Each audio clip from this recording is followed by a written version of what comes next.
Good morning. Welcome to our Sunday morning small group Bible study here at First Baptist Church of Lakewood. I'm Pastor Phil, and I serve as your education pastor here. Um, and if you're the first time with us, that's who I am, who's going to be presenting the lesson today. We'd love to get to know you. If you have a prayer request or if you have praises that you'd like to share with us or any comments, you can go to our website at www.fbclakewood.org. Once again, www.fbclakewood.org. Or you can feel free to call us at 253-582-1000. Once again, 1000. And we'd love to talk to you over the phone. Someone would. Um, or you can email me directly, Phil, Phil, at fbclakewood.org. Once again, Phil at fbclakewood.org. We'd love to hear from you. Let us know how we can pray for you. Let us know how we can minister to you. Let us know how we rejoice with you and your answered prayers. So we'll get into our lesson this morning, but let's have a word of prayer before we get started. So, Father, we do thank you for today and for the blessings that you bestow upon us. Thank you, Father, for the promises that you give us. Thank you that you're faithful and true to everything that you say and everything that you do, and that what we say and do would bring glory to you, Father. So open our ears to hear your word, our hearts to receive it and apply it, Father, that we'd be changed people. Help us not to be like the Israelites, but help us to be the people you called us to be. And so we ask these things in your precious name. Amen. So this week's lesson is called Instructions Given. And our passage is found in Numbers 33, 50 through 56. And then in chapter 34, only verses 13 through 15.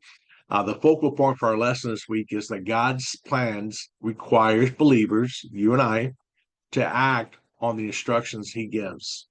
God's plan requires believers to act on the instructions he gives. Our memory verse is found in Numbers 33:53. And from the CSB, it says that you are to take possession of the land and settle in it because I've given you the land to possess. Numbers 33:53. You are to take the possession of the land and settle in it because I have given you the land to possess. So in verses 1 through 49 of Genesis 33 is a history lesson.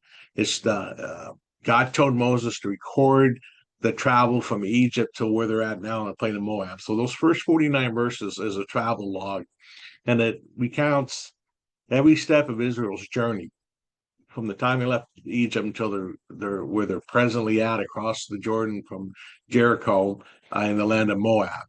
Um, right now, they're in a position where they're poised to enter the promised land and take it what God has promised them. So, under God's authority, Moses, and under God's command, Moses writes down and records this itinerary and where they've been. And the reason for recording this itinerary was to remind the people of where they've been, what God has done, and what's still required before they settle in the land of Canaan. That was the promised land. So, what we do know from Numbers and Exodus is that these were times of murmuring and rebellion, of God's discipline and of God's provision of manna and water and victories over their enemies, right? Over the last few weeks, we've studied about how the Israelites had issues, how some of the rebel rousers, troublemakers, caused them to doubt, and how they murmured about the food, and God gave them manna, and He gave them quail, and when they were thirsty, He provided water for them, and when they went up against their enemies, He provided them victory. So here they are. They're on the last leg of the journey as they move from Mount Hor to the plains of Moab, just opposite of Jericho, as I said earlier. The promised land is now in sight, and it's just across the Jordan River. And so it's been 40 years, and they're getting ready to enter into this promised land that they've been waiting on. So this travel record is not just history, it's a sacred history. It's a very sacred history of how God provided for them, how God took care of them when He provided the cloud in the daytime to keep them cool, and a cloud of fire at nighttime to lead them and to keep them warm. So here we see that God specifically instructs Moses to record every stage, showing that God values remembrance. And each location tells a story of provision, it tells a story of discipline, or it tells a story of testing. But for you and I today, we need to remember there's times that we get sideways in our spiritual life, and we think, well, God doesn't love me anymore because He's not doing this for me. He's not doing that.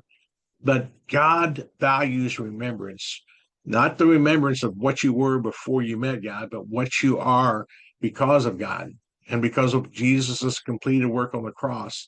God values remembrance. Remember what God has done for you. Remember where God has brought you from what to where you are now to what He wants you to be. So every step in your life, like in my life, is it tells a story of God's provision. It tells a story of God's discipline or His testing of us. And how did we fare? Did we do well? So God promises are always specific. He's never vague. He never gives generalities. God's promises and instructions are always specific. He defines the scope of His blessings, and He sets the boundaries of His blessings and of the land that He gives us. And that could be wherever you live. Over the years, I've seen on TV, on the news, and I've heard and read and newspaper articles or whatever, people setting up big property lines. They were not clearly marked or agreed upon. And because of that, one person may take 6 inches on one side. And what that has led to is disagreements between friends, between neighbors, and sometimes, excuse me, it's between families. And it destroys the relationship between all of these, the families, the neighbors, and the friends. And usually the reason to start is a result of greed. Someone wants to take a little bit more than they're given. So we're going to see if that happens here today. But I'll just be a spoil it for you. No, it's not going to happen here today. So let's look at verses 50 to 53 of Numbers 33. The subtitle is called The Land. Once again, reading from the Christian Standard Bible. The Lord spoke to Moses in the plain of Moab by the Jordan across from Jericho. Tell the Israelites, when you cross the Jordan into the land of Canaan, you must drive out all the inhabitants of the land before you, destroy all the stone images and cast images, and demolish all their high places. You are to take possession of the land and to settle in it, because I have given you the land to possess.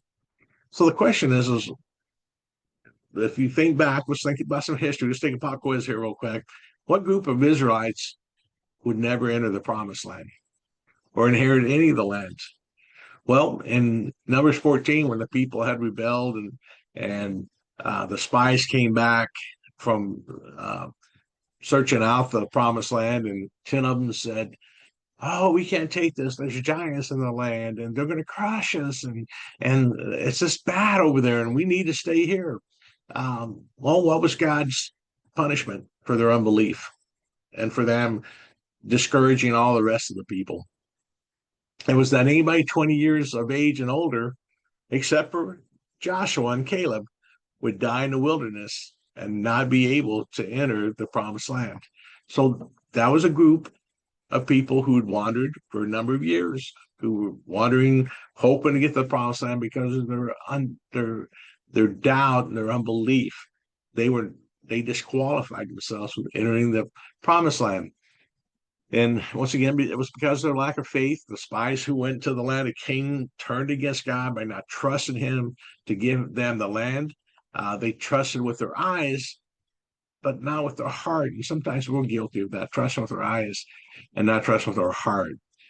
So when did the Israelites receive the instructions of what they were supposed to do once they got into the promised land? Well, God gives Moses the instructions to the Israelites before crossing over into Canaan. They were simple, they were precise, and they were direct. You're not going to wait till you get over there to give them instructions because you want to prepare. You want them to be prepared to do what God has called them to do. So you give them before you expect the actions to take place. So what actions were required of the Israelites upon entering the land? Was their task going to be easy? Well, God instructs Moses to tell the Israelites that when they enter the land, that they will have to drive out the land's current inhabitants. Why didn't God do that? Why didn't God do that? Just a quick question. Wasn't it because they needed? We say that we use the term all the time. You got to have some buy-in. You got to have some skin in the game. But God wanted His people to be successful. They wanted Him to depend on Him for victory, but they had work to do. So not only were they to drive out these inhabitants, but they were to go in and destroy the idols and the high places that were devoted to and where the false gods were worshipped. You're gonna come in, you're gonna drive a guy out of his town, then you're gonna go destroy all of his idols and his false gods. So was it going to be easy? Absolutely not. So why did God give Moses the instructions to drive out the people and to destroy their idols and their places of worship? Why did He? Okay. The reasons they were instructed to drive out and not leave any um, of the idols or the places of worship was because they could become a stumbling block for the Israelites, and God didn't want them to have a stumbling block. He didn't want them to be tempted into disobedience, and that's what it would lead to. In Exodus chapter 20, the first commandment is, "I am the Lord your God. You shall have no other gods before me, because I'm a jealous God." And if they didn't run these people out, if they didn't drive them out, and if they didn't destroy these things, maybe Israel would be tempted to worship their idols and to be in disobedience. We already know in Exodus 19, where Moses was on the mountain and he'd been gone for a while, and people said, "We don't know who this Moses guy is, and we don't know where he went. We don't know if he's coming back." And so build us an idol to worship. Build us a God to worship. And all of a sudden, the golden calf came up out of the fire, and um, they worshiped him, and God's anger burned against them. But God knew the Israelites, and so He knew what they were prone to do. So we see that God, it's only God. It's no one else, but it's not the Israelites taking the land by themselves. It's God giving the promised land to the Israelites. It was His inheritance. Um, he gave it to them, but the land would belong to the Israelites. So we do know that God knew. The question is what did God know about the Israelites, and what does He know about you and I? God knew that the people of Canaan and their idols would lead His people astray. God knew who those people were. We didn't have to figure it out. And God knew His people. They were weak sometimes, just as you and I are weak sometimes. So that's why we need to be vigilant. You and I, we need to be vigilant in protecting ourselves from idols in our life. And the question I have here is, what idols do we face every day that would tempt us to worship them? Are there idols that you face every day that could tempt you to worship them if your focus is not on God? For me personally, I don't know any Christians who have idols made of stone or wood that they worship in their house, but there's a lot of idols in our life that take the place of God sometimes. It can be money, it can be success, it could be peace, it can be comfort. You can name it. There's other idols that could take the place of God if we're not careful. So we need to be vigilant and protecting ourselves from idols in our life. So a truth of this lesson is that if we struggle with placing our hope in things other than God, we need to reorient our priorities so that we can get back to trusting God and his promises. I used a term last week in last week's lesson about our alignment with God's will. How's your alignment with God's will? Are you in God's will? Is it aligned like this, or hopefully it's not like this? Hopefully we're aligned in God's will. And if your alignment is messed up, you need to reorient it into trusting God and trusting his promises and being obedient to him.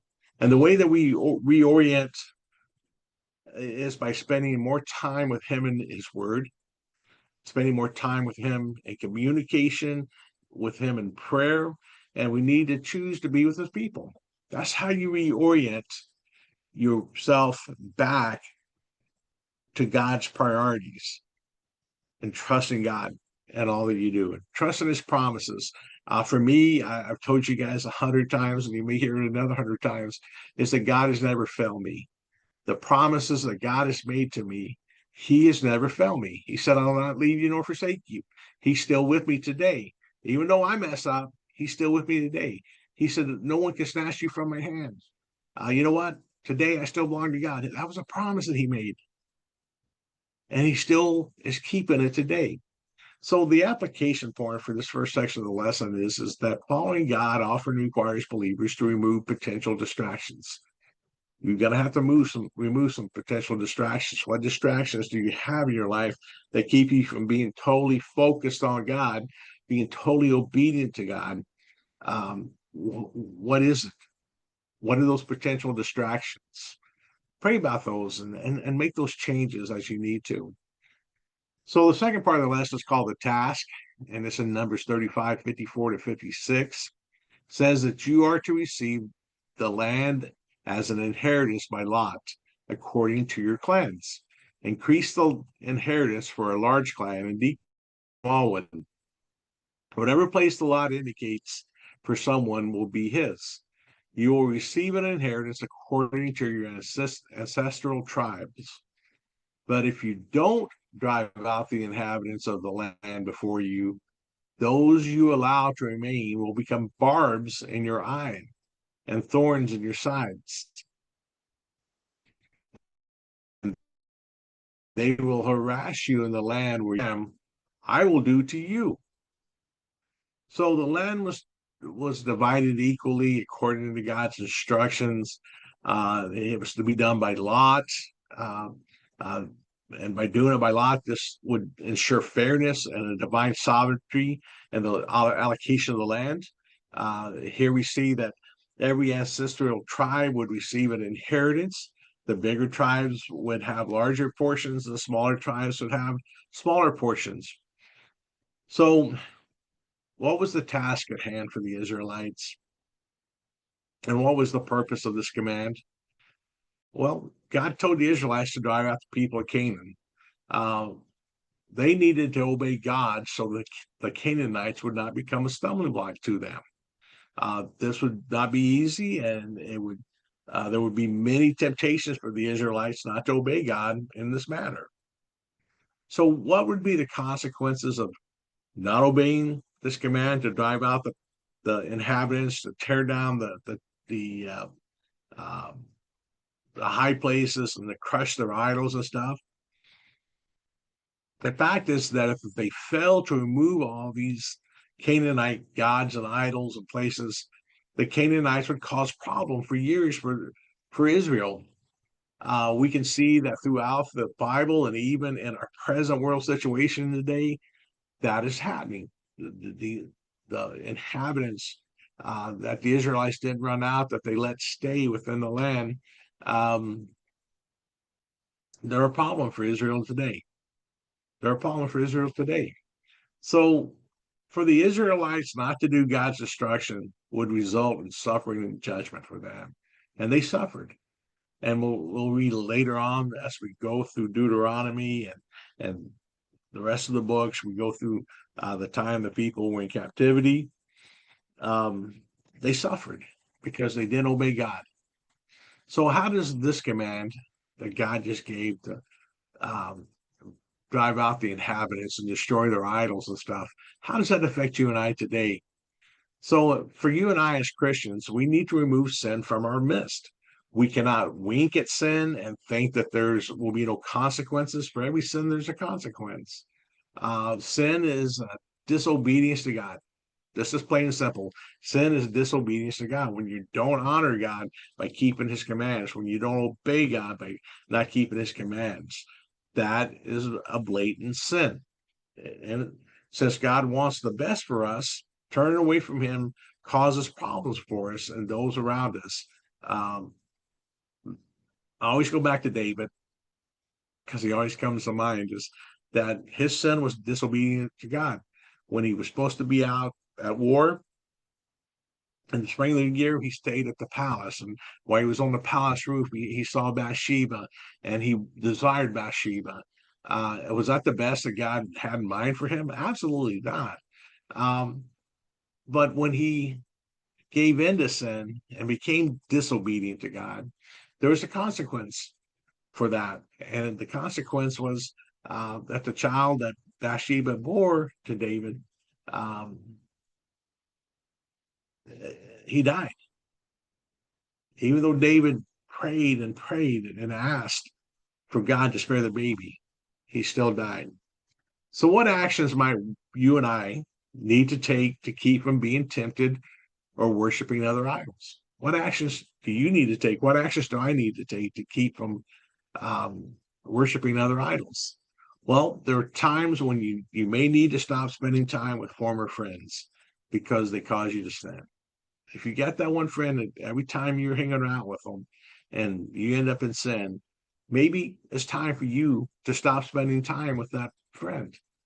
Maybe you just talk to that friend on the phone or you text, but you don't go hang out with them because they're going to lead you into sin. There's a lot of people who um, are followers, and there's a lot of people who are leaders. The followers always give in to those who have a stronger personality, and they lead you into sin a lot of times. Um, Another thing you may need to do is you may need to stop watching TV. You may need to stop working so much in order to spend time with your family or be spend more time in serving at your church, being at the church to be fed. Those are the things you may need to do. But the truth of this lesson is that we need to guard our minds and our hearts so that we can focus on God's desire and not on our own. Um, what goes in to your head? That's the next question in my lesson here is how do you guard how do we guard our minds and our hearts? First of all, we got to be careful what you allow into your life. What do you allow into your life through the television? What do you allow in your life through the music you listen to? How about the books that you read? How about the friends that we hang out with? What is it that you are not guarding that gets into your mind, gets into your heart? But we need to protect our hearts, but we got to protect our minds. It's the old the three monkeys. I see nothing, I hear nothing, I say nothing. You know, you guys seen the monkeys. Um, but we got to protect. You got to protect your mind and your heart so you can focus on God's desire for you. I need to focus on God's desire for me and not my own. So the application point here is that believers can expect to encounter challenge when following God. Believers can expect to encounter challenges when following God. So let's turn over to Numbers 34, 13 through 15. It's called the plan. Verse 13 says, So Moses commanded the Israelites, This is the land you are to receive by lot as an inheritance, which the Lord commanded to be given to the 9.5 tribes. For the tribes of Reuben's descendants and the tribes of Gad's descendants have received their inheritance according to their ancestral families. And the half the tribe of Manasseh has received its inheritance. The people, the 2.5 tribes have received inheritance across the Jordan, east of Jericho, toward the sunrise. So is God vague about his instructions and his promises? Absolutely not. God's promises are always specific. He doesn't deal in vague spiritual generalities. He defines the scope of his blessings and he sets the boundaries of the land he gives. The tribes were to receive their land by lot. They were to trust God to set them where he wanted them to be. And you and I need to trust God when he sets us somewhere, that's because that's where he wants us to be. And we got to trust him. They did not complain about where God placed them, which is the first time they're not complaining. And what we read over the last few weeks. So just remember, God set you where he wants you. And that's your land of allotment from God. That's where he wants you. So the truth of the lesson is that God outlines the exact boundaries of the land here with the Israelites going into when they get into the promised land. He gives the Israelites that so they would not be tempted to take more. It's not the I got my tribal flag and we rush across the Jordan and here we're in the promised land and I go over and put my flag down and say I claim this. That's not the way God had it in mind. God had a plan. He set the boundaries for the Israelites. The land was to be assigned by lot, and that meant that the outcome rested in God's sovereignty and not human favoritism. This person preserves unity among the tribes. What if someone just decided, well, I think I'm going to take over and I'm going to tell people where to be. Oh, buddy, how are you? You like a big piece of property for your 10 family members? Sure. And then this guy over here, what do you mean you got 50 family members and that lot's too small for you? It was done because it rested in God's sovereignty and not human favoritism. It preserved unity among the tribes.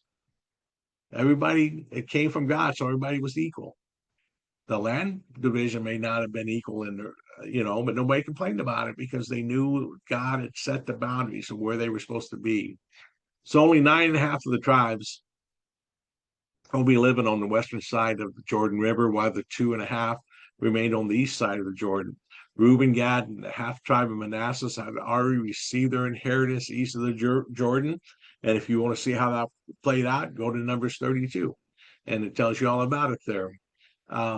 But part of the agreement was for them to get their inheritance on the east side of the Jordan was that they had to cross over the Jordan with the rest of Israel to assist them in conquering the land before returning to their inheritance. When Israel was at peace, then they returned back to the land east of the Jordan. So here we see that God provides for his people in different ways. He provides for you and I in a different way.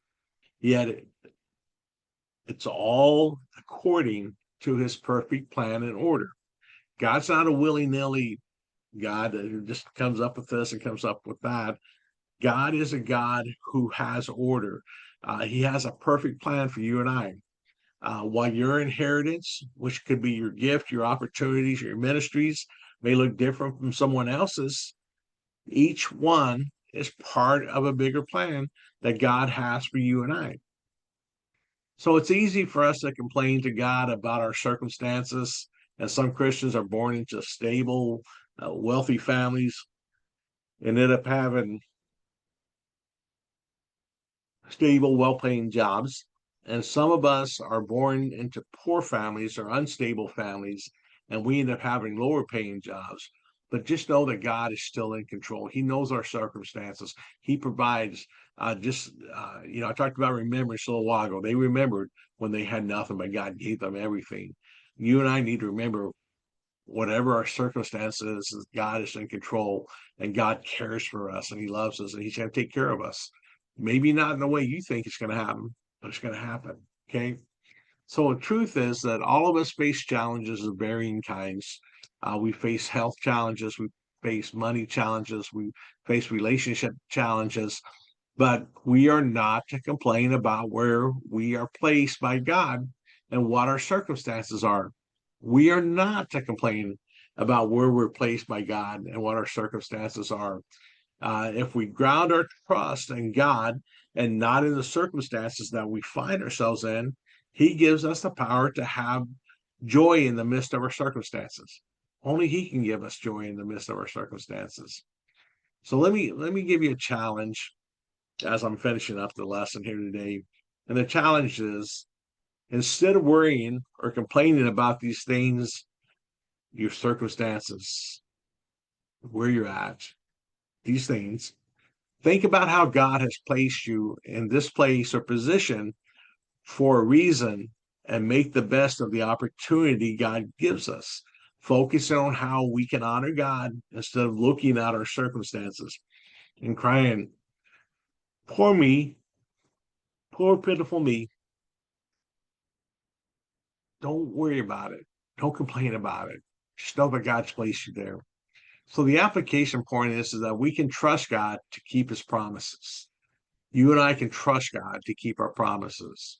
So as I said earlier, this is the last lesson in Numbers. And next week we'll jump over to the book of Deuteronomy, and we'll be in chapter 4, verses 1 through 9 and 15 through 20. Once again, Deuteronomy 4, 1 through 9 and 15 through 20. And the title of the lesson next week is called Remember. Um, remember, God's put you where he wants you to be. Let's be happy and see what we can learn, what God's trying to show us where we're at. Okay. So, Father, thank you for this lesson. May we not be complainers, Father, but may we trust you in all that you do for us. Thank you for remembering us. Father, just help us to remember all the things that you've done for us. And so, Father, bless those who watch today and those who will watch later. Father, may your word go out. May people's lives be changed and transformed. And we ask this in your precious name. Amen. So I hope you have a great week, and I will see you next week. Take care.